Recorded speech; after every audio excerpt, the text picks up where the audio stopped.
Não, já te falei que eu não sou comunista. Até já fui. Até o Olavo já foi comunista. Me deixa.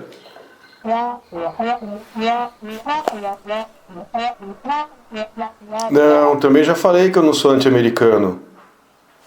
Até gosto bastante dos americanos. Deixa eu ler, vai.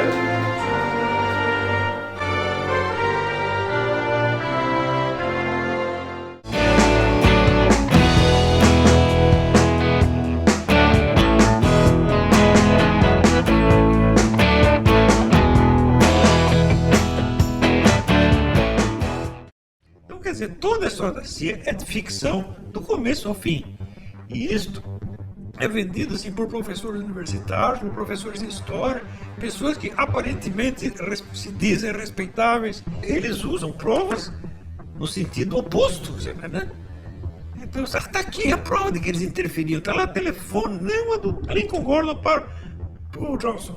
Presidente, os militares botaram o tanque na rua, o que nós vamos fazer? E o presidente responde, faça alguma coisa. Isso já no dia 31, você está entendendo? Então, isso quer dizer, claro que o Lincoln Gordon estava informado de que eles estavam fazendo alguma coisa, mas se ele tivesse, vamos dizer, participado da preparação do golpe, eles já estariam agindo antes e não depois. De que depois mandaram um porta-aviões. O porta-aviões, naturalmente, era para retirar cidadãos americanos que fossem postos em perigo. Não dá para fazer mais nada com o porta-aviões, além disso. Early November, jets from the Philippine Sea tangle with MiGs over the Yalu. Trucks, trains, tanks. Bom, como vocês já viram, nossa crítica hoje é sobre como o documentário do Brasil Paralelo apresenta o papel dos Estados Unidos no golpe de 1964. A primeira coisa que a gente tem que entender quando vai falar sobre a influência dos Estados Unidos é entender essa figura de linguagem. A gente fala assim, os Estados Unidos isso, os Estados Unidos aquilo, nós estamos usando uma figura de linguagem e nós temos que tomar cuidado para não abusar dela, porque os Estados Unidos não é uma pessoa, não é um sujeito que possa ser considerado como alguém que tenha uma vontade única, uma ação única e específica. Sempre que a gente fala de Estados Unidos, a gente tem que depois qualificar dos vários sujeitos políticos que fazem parte dessa categoria, desse conjunto, né? Sempre que a gente vai falar de Estados Unidos, a gente tem que entender que são vários atores políticos que estão dentro desse conjunto, dessa grande categoria. E esses sujeitos têm diferenças de ação, diferenças de responsabilidade nos processos que a gente está falando, diferenças de cronologia para cada um dos atores políticos envolvidos dentro da grande categoria Estados Unidos. Temos que entender também que no que se refere ao golpe de 1964, eu tenho dois grandes momentos ali na primeira metade dos anos 60, que são o período em que se faz oposição e que se faz desestabilização ao Goulart, do qual de alguma forma, né, a própria presidência norte-americana participa e outros agentes políticos norte-americanos participam, e um outro momento que é quando há uma decisão de apoiar um golpe contra o Goulart propriamente dito. O próprio governo norte-americano é composto de uma série de forças e de sujeitos que às vezes têm ações que são coincidentes e às vezes têm ações que são dissonantes. Então você tem, por exemplo, a presidência da República, você tem o Departamento de Estado, que cuida da parte de diplomacia, você tem a agência de inteligência, que é a CIA, mas eu também posso pensar em FBI, e se fosse hoje a gente teria aí mais umas 2 ou 3 agências que são voltadas para as questões de inteligência e de segurança nacional, as forças militares em si. E além disso, o governo norte-americano atua, como há muito tempo, articulado com grupos empresariais que já são bastante organizados entre si e são articulados com o governo dos Estados Unidos. Esse conjunto ele vai estar implicado sim no golpe de 1964, só que de forma indireta e depois de forma direta. Mas, obviamente, 1964 é a realização de um projeto que foi tramado em conjunto com diversos atores políticos norte-americanos. O que não tínhamos certeza até 2014 era do nível de envolvimento do governo norte-americano, mas isso mudou com a retirada do segredo de documentos da presidência dos Estados Unidos que envolviam Kennedy primeiro e depois o assassinato do Kennedy do Lyndon Johnson, que foi o seu sucessor. O que a pesquisa acadêmica já sabia sobre esse assunto antes de 2014? Primeiro, o envolvimento do empresariado norte-americano, nos grupos empresariais de propaganda contrária e de desestabilização do governo João Goulart. Por quê? Porque esse governo, em alguns momentos, e também os seus aliados, como Leonel Brizola, tinham confrontado interesses de empresas norte-americanas. Então eles atuaram, né, e eles investiram recursos também no complexo IPES-IBAD, que era o Instituto de Pesquisa e Estudos Sociais e Instituto Brasileiro de Ação Democrática, que era um complexo, né, de think tanks, ou seja, de comitês de pensamento, de formulação de pensamento, de políticas, mas também de organização de tarefas públicas, de propaganda e de pressão política, mas também de atividades reservadas mais para frente, que foram atividades de ação conspiratória. Nós sabíamos também, antes de 2014, que esses grupos eles se profissionalizaram, né? Eles utilizaram técnicos especialistas em guerra psicológica, é uma coisa que aparece nesse livro aqui, do René Armand Dreyfus, que saiu no comecinho dos anos 80, é um dos grandes referenciais utilizados, é uma tese de doutorado, né, com muita documentação. Então o livro tem 700 páginas, dessas 700 páginas, 200 são de documentação. Então eu sugiro para todo mundo que tiver interesse encontrar, eu acho que não está mais sendo publicado, talvez até esteja, mas você encontra com uma certa facilidade em sebos, porque ele vendeu muito, né, naquele contexto, no começo dos anos 80, em que a oposição ao regime militar já estava se inflando ali, estava aumentando, e aí aparece esse livro, aparecem outros livros que dão uma referência para analisar e para pensar contra o que esses grupos de oposição estariam combatendo, né? Ou seja, o regime militar. Esse livro, né, ele é um dos primeiros, mas tem outros também que destacam a ação política desse complexo, né, de empresários, de pecuarista, grande produtor agrícola, empresas, capital norte-americano, militares, etc. Você tem, por exemplo, né, o próprio Goberido Couto e Silva, que depois vai ser um cérebro tanto do grupo da Sorbonne, né, no começo do processo de ditadura, quanto no processo que o Geisel encontra e constrói para começar a fazer a distensão, para começar a fazer o fim da ditadura militar. O Goberi está envolvido nesses processos dentro da ditadura, e no processo de conspiração também o Goberi está envolvido, nesse processo da construção do complexo IPES-IBAD e das ações de desestabilização, de propaganda e depois ações propriamente golpistas mesmo que eles desenvolveram.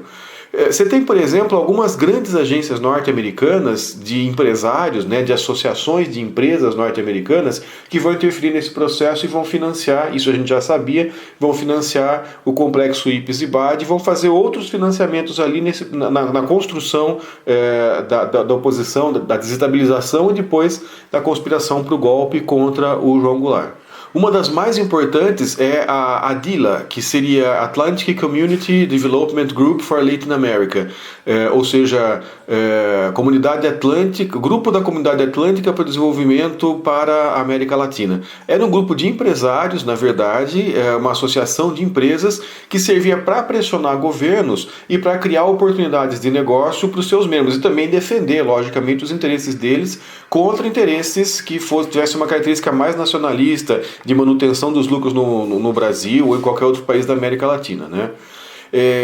Um outro fator pelo qual a gente pode perceber uma ação indireta dos Estados Unidos nas condições que foram necessárias para criar o golpe é o próprio processo contínuo de formação ideológica das elites militares, na chamada doutrina da segurança nacional, que basicamente era a ideia de que na Guerra Fria o inimigo do exército não era mais necessariamente o inimigo externo, mas era o inimigo interno, né? Quer dizer, o próprio cidadão do seu próprio país que tivesse ideias comunistas, ideias de uma revolução comunista, eles chamavam naquele momento de ideias subversivas.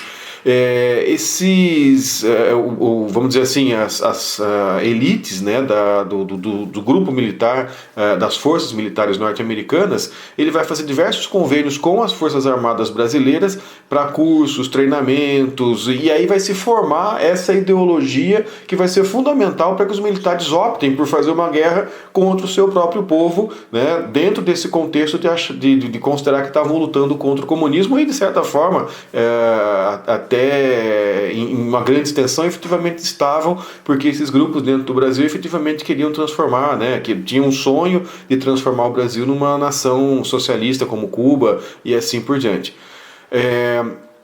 O que nós ficamos sabendo depois de 2014, quando alguns documentos foram desclassificados, né? É uma tradução, fica esquisito para o português você falar desclassificado, parece que ele perdeu a classe. Mas é quando você, em inglês, você classifica um documento, quer dizer que você torna ele secreto. Quando você desclassifica, quer dizer que ele foi tornado público, foi tirado o segredo sobre aquele documento. No caso eu vou falar primeiro do caso brasileiro, né? Tem uma documentação brasileira que a gente não conhecia, mas na verdade ela estava presente. De certa forma, parece que o brasileiro esqueceu que isso aconteceu.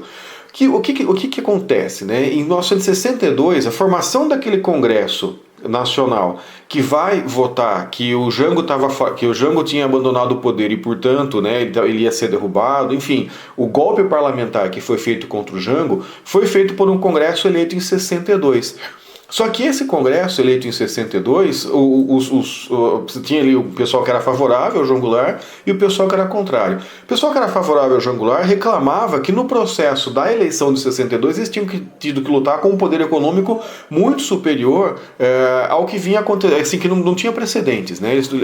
Os adversários, quer dizer, o pessoal que era contra o Goulart, ou que tinha uma perspectiva que depois o Goulart acabou absorvendo, eles vinham com muito mais força política. Então, em 63, foi feita uma CPI, a CPI do IBAD, né, do Instituto Brasileiro de Ação Democrática. Exatamente esse think tank que canalizava recursos de empresas norte-americanas para as ações políticas. E o que eles descobriram naquele momento? Que as empresas norte-americanas, talvez até o governo norte-americano, tinham colocado dinheiro nas campanhas das pessoas que eram contrárias. Naquele momento não eram nem contrárias ao João Goulart em 62, né, porque o João Goulart nem era presidente em 62. Na verdade ele já era assim, né? O Jânio renunciou em 61, então sim, ele já era presidente.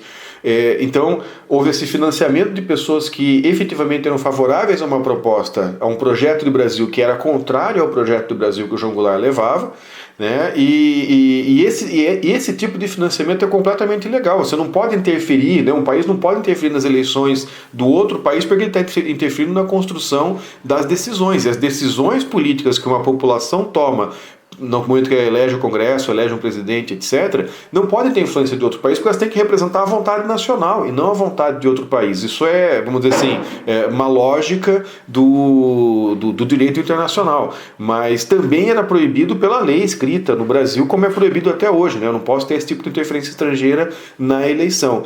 E aí essa CPI do IBAD foi feita pelo Congresso Nacional Brasileiro em 1963 e ela acabou sendo paralisada pelo golpe, mas antes de ser paralisada ela conseguiu levantar uma documentação muito importante, né?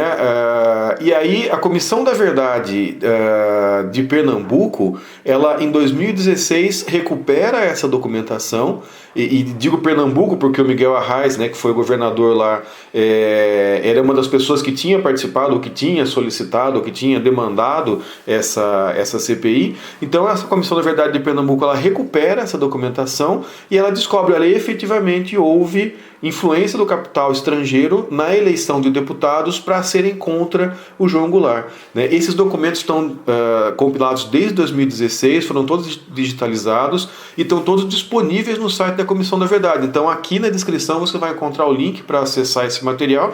É meio chatinho de você navegar no material, mas você tem como baixar ele como PDF, né? Você define como que você vai querer a resolução, etc., escolhe quais páginas, baixa o PDF e depois você usa aí o seu programa de PDF para fazer a busca por palavra-chave. O que nós sabemos hoje também, o que a historiografia conseguiu construir até o momento atual, é de que o envolvimento direto do governo norte-americano na conspiração para derrubar o João Goulart, ele vai acontecer em 1963. É uma ideia que é definida por historiadores desde 1978, mas você não tem a documentação que mostrava isso. Então é mais ou menos, né, a ciência caminha sempre mais ou menos da mesma forma. Você encontra evidências, você tem ideias, alguém dá um depoimento, mas você não tem ainda como comprovar que aquilo vai acontecer. É mais ou menos como na astronomia, na física, né, em que o Einstein, lá no começo do século XX, falou, olha, tem um negócio que chama onda gravitacional. E o pessoal fala, olha, pode ser, existe uma grande possibilidade, é uma vamos dizer assim, uma hipótese bastante forte, mas nós não temos os meios para provar isso. E agora, no começo do século XXI, chegaram finalmente à construção dos meios tecnológicos para provar isso, e aí se provou que havia ondas gravitacionais. Em história também, você constrói uma hipótese a partir de algumas evidências, algumas coisinhas que vão aparecendo, mas até você ter a documentação que definitivamente comprova isso, vai um tempo maior, né? E aí é interessante para a gente entender também como é esse processo de construção do conhecimento histórico. Não é você tirar um documento da cartola, né, uma coisa parcial, um elemento parcial que vai mudar tudo de repente, como se fosse o elo perdido, né, que as pessoas procuram ali no processo de evolução humana entre o primata e depois os primeiros hominídeos.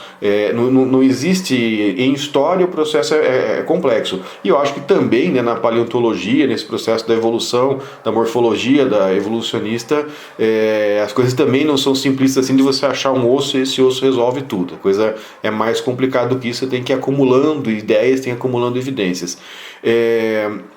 Sobre a intervenção, né, a decisão do governo norte-americano em 63 de entrar na conspiração do golpe, tem gente que diz que começou muito antes. O Carlos Fico, né, que é um dos maiores especialistas no regime militar no Brasil, ele tem um livro chamado 1964, Momentos Decisivos. O link também pro livro está aqui na descrição. Vocês podem dar uma olhada em partes dele no Google Books, né, e se puderem comprar também é muito legal.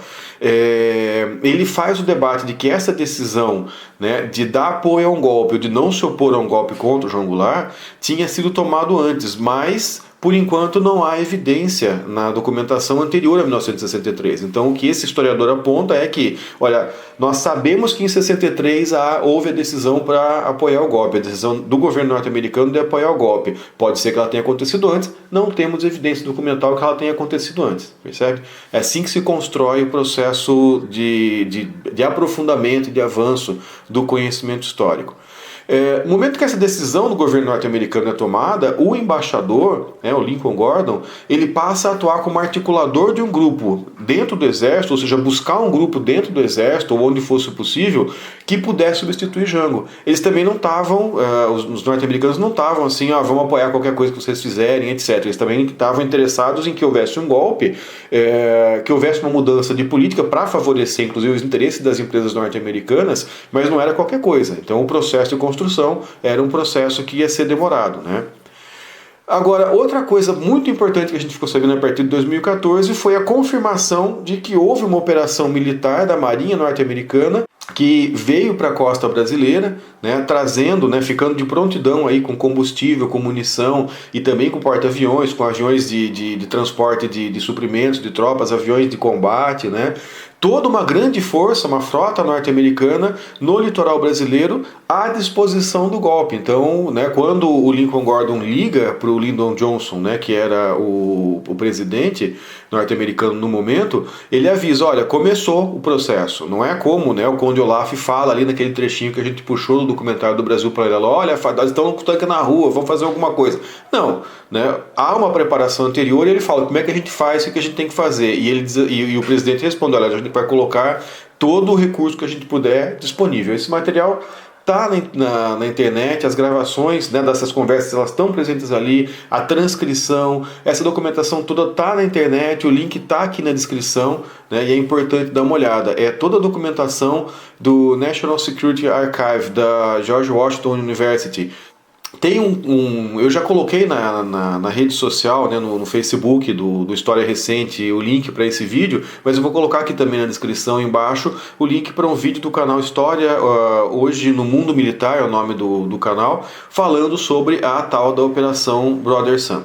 Então, né, eu vou chamar a atenção para esse aspecto novo. Como é que se constrói conhecimento histórico? Se constrói com hipótese, eu acho que é isso, eu acho um documento, mas nunca um documento sozinho resolve as coisas. Então, a gente pode falar, existe uma possibilidade, uma probabilidade que os americanos tenham se envolvido no golpe de 64. Tem tais e tais e tais evidências. Depois, quando aparece um documento, ou quando é desclassificado, quando alguém encontra um documento, eu confirmo algumas outras coisas que já vinham sendo construídas antes. diferentes. Não existe esse negócio de encontrar como se fosse da paleontologia, encontrar o osso que resolve todos os problemas, encontrar o elo perdido que resolve todos os problemas. Não. Cada novo documento vai ser estudado, vai ser pensado no seu contexto, vai ser feita a crítica interna e a crítica externa desse documento, e aí a gente vai incluir ele no conjunto das coisas que nós já sabemos. E aí, sim, você tem um estágio atual do conhecimento histórico e ele vai sendo questionado pelas novas descobertas, vai sendo pensado, vai sendo elaborado. Eu não tenho nenhuma afirmação categórica até que eu tenha um conjunto de provas que mostram que isso aconteceu e aquilo não. E, portanto, o que nós e a Xuxa podemos dizer para o Conde Olaf e ao Brasil Paralelo sobre esse item da participação norte-americana no golpe de 64? Cláudia, senta lá. Muito obrigado para você que assistiu esse vídeo até esse ponto. Se você está chegando agora, eu te convido para se inscrever no canal, que é uma forma de apoiar o nosso trabalho. Compartilhe esse vídeo com aquele seu sobrinho que tem uma camiseta escrito God Above Everyone, USA Above Brazil, and We Love Your Cucaracha President. E não sabe o que significa. Se você já é inscrito, muito obrigado. Se você quiser ajudar, compartilhe os vídeos nas suas redes sociais e clique no sininho para receber as notificações de vídeos novos. E até a próxima!